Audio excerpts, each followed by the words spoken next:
Understanding on board in English. Hello, everyone. Welcome to our English language learning channel. Today, we're going to explore a very common and useful phrase in English, on board. Whether you're a beginner or an advanced learner, understanding phrases like this can really help you sound more natural in English. So, let's dive in and get everyone on board with this phrase. In this section, we'll start with the literal meaning of on board.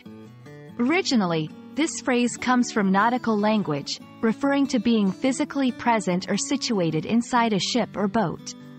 For example, when someone says, "All passengers are on board," it means everyone is inside the ship and ready to go. This literal sense is still used today, not just for ships, but also for airplanes, buses, and trains. Now, let's talk about the figurative usage of on board. In everyday English, when people say, "I'm on board," or "Are you on board?" they're not talking about ships or planes.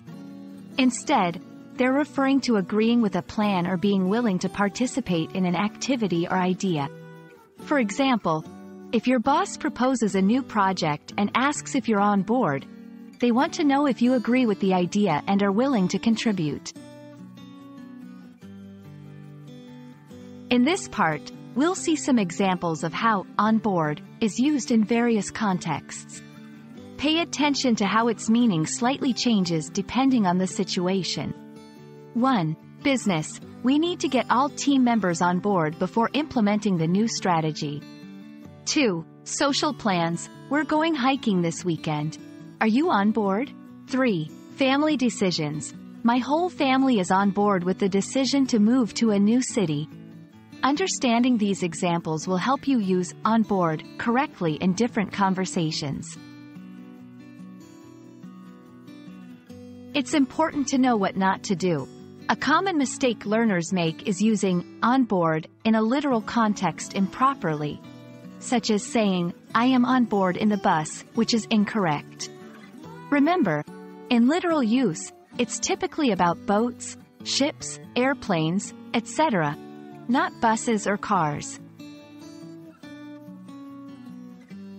That's all for today's lesson on the phrase, on board.